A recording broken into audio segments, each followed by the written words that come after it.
Alma divulges Reynolds has been her knight in shiny armor, and to repay him, she's been a dutiful partner, submitting herself to his desires. Her interviewer wants her to spill more tea on how she's coped with Reynolds being a very demanding and rigid man. She smiles and concurs Reynolds is quite demanding. The next scene shows Reynolds. He's an older man whose top-notch appearance matters to him. While he's upstairs getting dressed, his sister Cyril opens up the fashion house for workers to stream in. The women file in their numbers, meeting and greeting Reynolds' woodcork on the stairs. They get straight to work on stitching and sewing their employer's designs. Reynolds is downstairs making more sketches. Johanna tries to get him to try some desserts, but he's uninterested. He reminds her it's not his kind of meal, but she doesn't remember being told that in the first place, insisting he must have mentioned it to someone else. Cyril joins them at the table, and Johanna asks Reynolds why he's become so distant and cold. Reynolds' response is a distant and cold one. His priority is a dress he has to deliver in time. Royalty shows up at the fashion house. Reynolds is dressed up in a suit and waiting on the stairs to receive his visitor, Henrietta. Reynolds and Cyril wait anxiously while the Countess gets changed. She displays her custom-made dress with an air of confidence and gratitude. She expresses that Reynolds has done a great job, and her dress has given her the personality boost she needs. Cyril attends the function and leaves after she spots Henrietta, as if she'd come simply to make sure the Countess wouldn't betray the brand. Reynolds meets with Cyril at a restaurant, and she wants to discuss Johanna. She voices Reynolds rips off the bandages sooner than later, so the poor woman can stop having false hopes that he'll eventually warm up to her again. Cyril wants to give her a dress from Reynolds' October's collection. Reynolds gives a gentle nod and then switches the conversation. He talks about feeling their mother's presence in a strong way. He sees her in his dreams and has a connection to her stronger than he's ever felt before. He thinks of Henrietta's dress and knows his mother must have seen it, hoping that she approves. He believes the deceased watch over the living, and it is more soothing than discomforting to him. Cyril suggests that he goes to the country that night, and she'll join him by the following day. He's happy with the idea. Reynolds drives to the countryside and settles in. He goes out for breakfast, and that's where he spots Alma, a waitress at the restaurant. She notices him too, glancing his way as she moves between tables.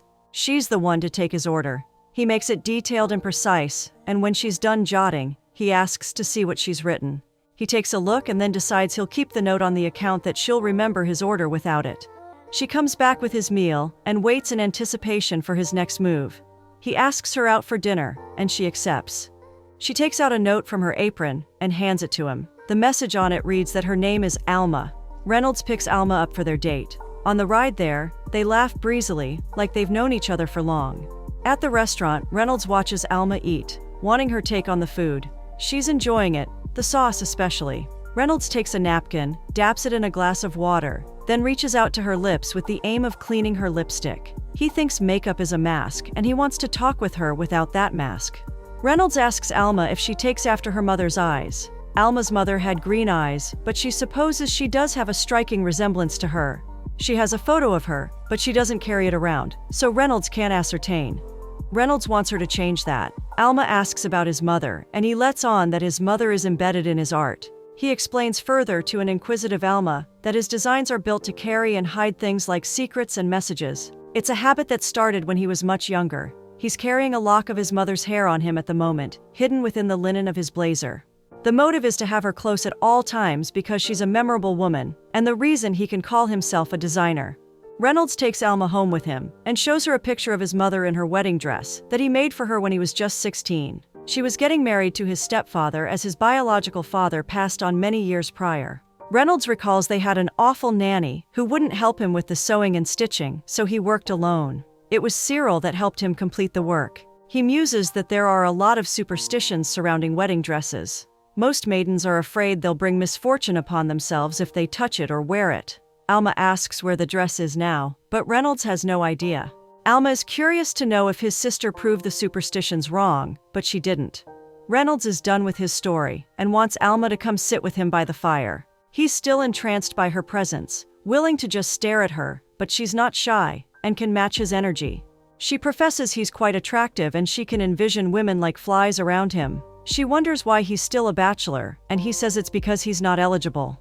There's a lot to consider. The fact that he makes dresses, and he's sure marriage will make him someone he's not comfortable being. Alma believes he's playing tough, but he counters it's no act. She insists, and seeks to know who the bravado is for. But all he can say is that people's expectations are always too unrealistic, leading to shattered hearts. Reynolds wants Alma to help him out with something. She agrees, and Reynolds leads her to his workshop where he switches into seamster mode. She becomes his model, his muse for an unfinished dress. He picks a color to match her skin tone and asks her permission to take down her measurements. Cyril walks in, and Alma introduces herself. Cyril likes her scent and sniffs her, making Alma slightly uncomfortable. Reynolds returns ready to take Alma's measurements, and he hands over a notebook to Cyril to help him out with the jotting. The siblings become methodical. Alma is in a thin undergarment, and Cyril's gaze is sharp on her.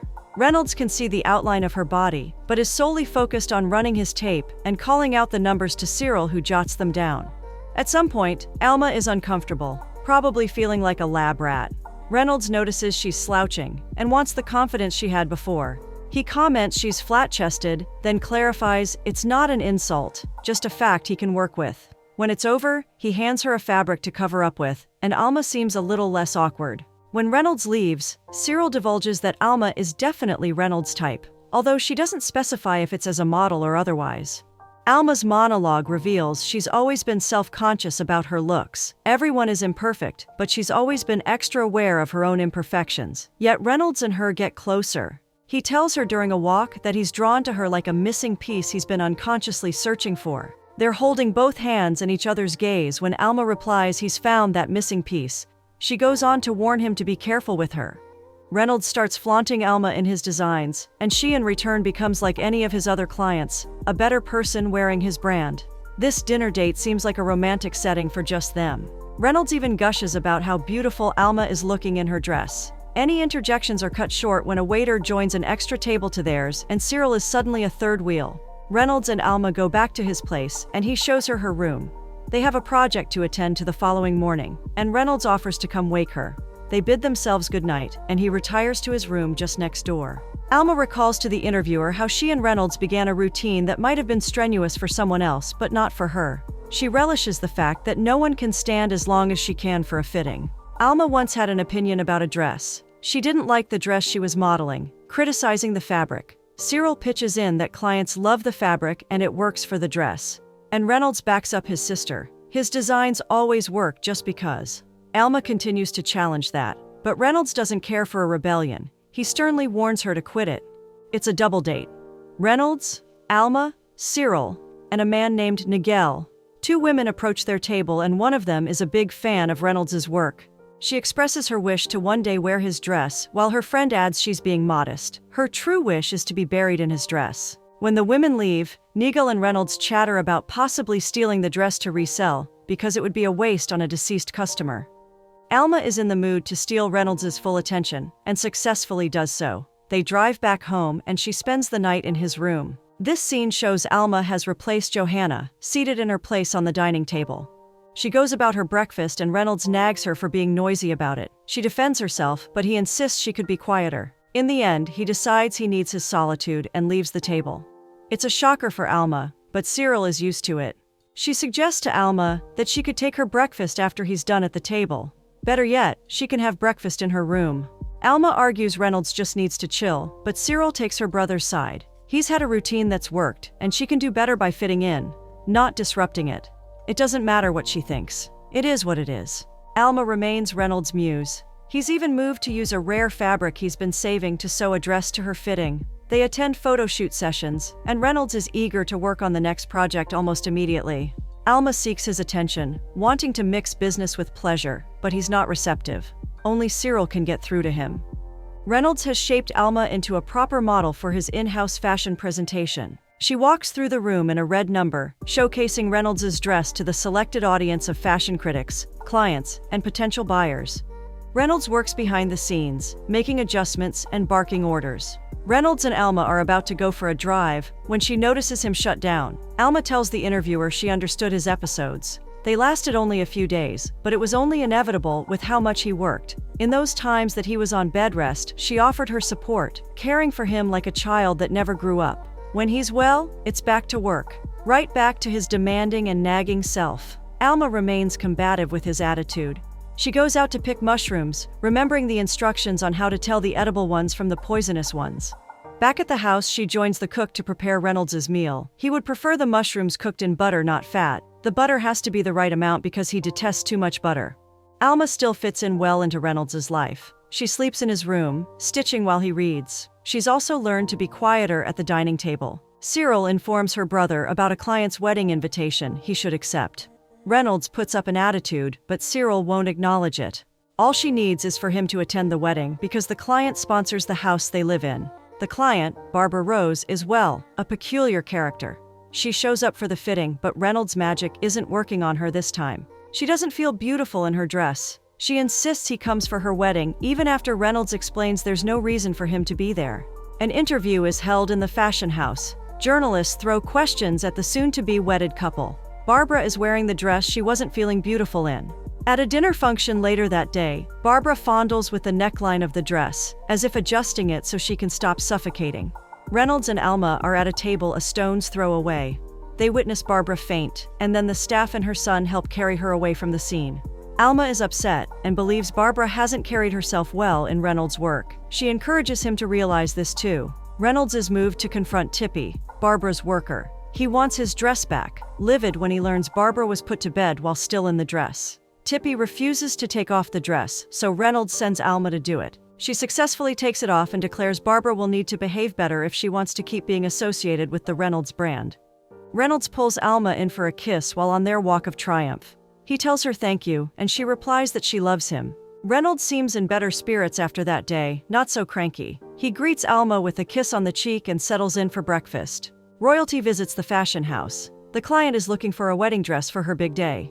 During her fitting, Alma gets an epiphany and approaches her. She introduces herself and wishes the client well in her married life. As an afterthought, Alma adds that she lives in the fashion house. Our MC might be hoping for wedding bells of her own soon enough. She meets Cyril with an idea of a surprise. Reynolds takes walks on Thursdays. Alma wants Cyril to help her clear the house of staff, so when Reynolds returns, he'll meet just her and dinner. Cyril kicks against the idea, but Alma has established herself as stubborn and resilient. She loves Reynolds, and she wants to show him that. Alma wins and Cyril clears the house. She wishes Alma good luck with her whimsical plan. Reynolds returns from his walk, and Alma displays herself in a red evening dress. He asks for Cyril, and Alma tries to explain what she's up to. She declares her love, but he's still trying to make sense of what's happening. He notices her dress and inspects the work. He mentions he'd like to have a bath and would like to know when Cyril will be back. Cyril will be back that evening. Alma waits for Reynolds over dinner. He comes downstairs and she tries to engage him in conversation. She asks about his appointment with the princess, wanting to know if Reynolds will go ahead and make her wedding dress. Reynolds answers curtly, his tone making it clear that her question was unnecessary. She gets the message and apologizes, then she urges him to eat. Reynolds reluctantly takes a bite from his meal, and Alma asks him if he's enjoying it. It's another unnecessary question, and a test all in one because she should know how he likes the dish, and yet she's prepared it in a different way. Alma starts to question her purpose in the house, and Reynolds wants to understand why she's acting unusual. She elucidates she's only trying to appeal to him. She loves him and wants time for just the two of them. Usually there are always people around. There's always a distance. It's too much for Reynolds, and he keeps questioning what exactly Alma wants. She finally divulges that she's constantly waiting around, bidding time before he gets tired of her and throws her out. He professes that he doesn't actually need her. Alma calls out his bravado, but for him, he's just stating facts. He's just trying to live a drama-free life and would prefer she stops being so cryptic and erratic. The back and forth goes on. Alma is on the brink of tears, calling Reynolds a child and his way of living a game. Reynolds nastily delivers that it's his life all the same, rules and all. So if she no longer wants to be a part of it, she can leave. Alma storms out of the room. Present Alma tells the interviewer that sometimes all Reynolds needs is to slow down. Alma reads about poisonous mushrooms. She grinds up the yellow fungus and scoops a portion into a small tin. She then empties its contents into a kettle of water. Cyril and Reynolds are at the dining table, Cyril with a cup of tea in hand, when she asks if Reynolds would like her to get rid of Alma. The question surprises Reynolds, so Cyril pushes that he's at it again. He's grown tired of his latest toy, and all she wants to do is put her away, while the poor woman still has some dignity. She remarks she actually does like Alma, and it's a shame. Reynolds gets aggressive with his words, but Cyril reminds him who he's dealing with. Reynolds is working on the princess's dress, but he can't seem to focus. Reynolds is like a ghost descending the stairs. The wedding dress is in its final lap, and all the staff, including Alma, are on standby for Reynolds' inspection. He's not impressed, calling the dress ugly. He sways, then trips, then catches himself, before retreating back the stairs. Alma goes after Reynolds. He rushes to his bathroom, coughing and gagging, while Alma gets away with feigned oblivion. Staff report to Cyril what has happened. Reynolds ruined the dress when he tripped. Cyril can't believe what she's hearing. Reynolds doesn't want Alma to fuss about his health, and she promises she won't. She helps him get comfortable in bed, and he asks her to let the staff know that he'll be with them after he's had a short rest. She acts like she'll pass the message, but instead, she shuts the door, closes the curtains, and draws a stool close so she can sit and keep an eye on him. Cyril comes upstairs to see Reynolds. He's in bad shape and even has a fever. Reynolds doesn't think he's having food poisoning, but he does feel aches. Cyril wants to call a doctor, but Reynolds refutes it.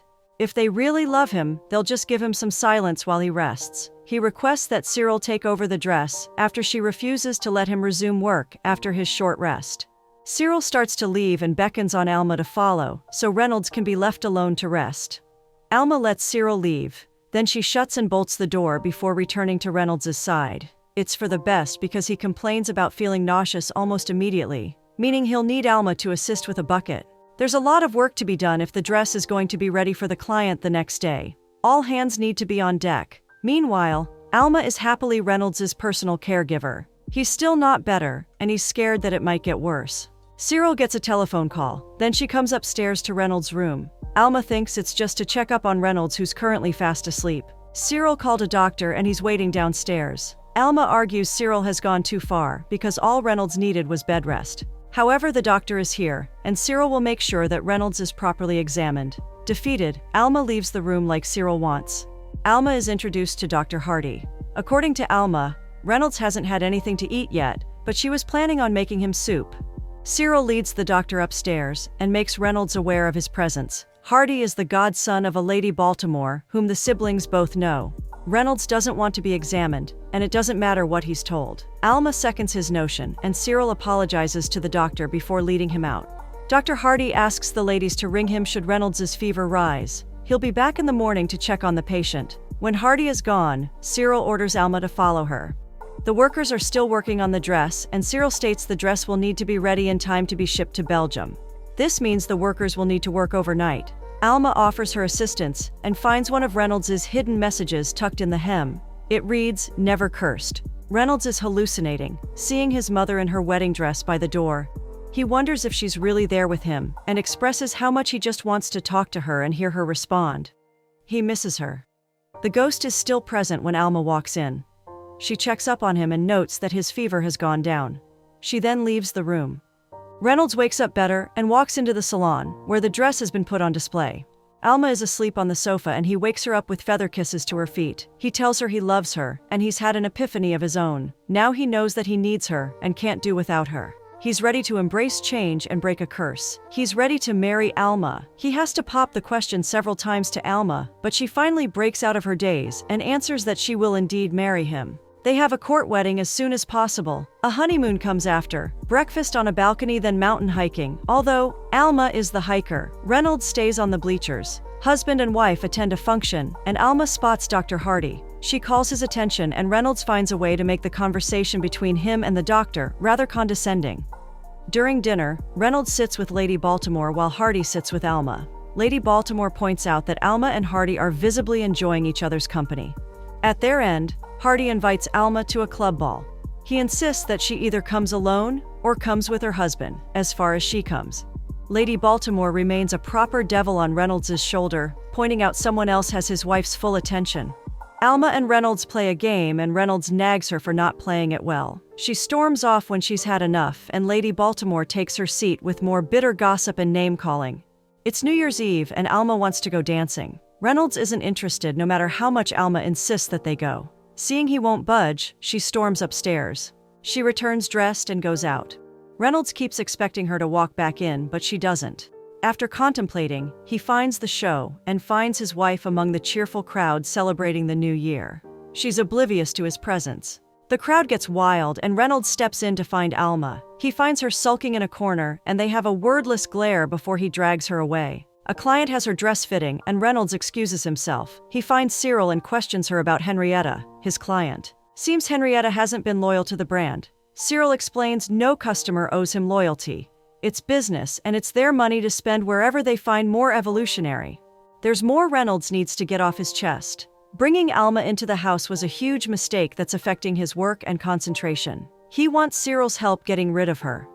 Alma walks in while he's talking. His back is against her, but when she makes her presence known, he just yells out in irritation. He knows something fishy is going on. Alma goes hunting for more poisonous mushrooms. She makes Reynolds dinner with the mushrooms and then serves him the dish. After much theatrics, he eats a morsel, and Alma voices that she needs him sick again because it's the only time he learns to appreciate her. Her antics won't send him to the grave and he'll be well in no time. Reynolds digests her words and decides they're a turn-on. Reynolds suggests to Alma to get Dr. Hardy on standby in case her poisoning doesn't go as planned. Alma wants him to have a little more faith in her. One thing is clear, they both have clarified their love for each other. The interviewer is Dr. Hardy. Alma had called him. She tells him now that should Reynolds not get well according to their plans, possibly slipping into the afterlife, she knows he would hold no grudges. He would dutifully wait for her. Alma imagines what the future could hold. She envisions a child and social gatherings. She could also play a bigger part in the fashion design industry. At the moment, though, she has Reynolds cradled in her lap.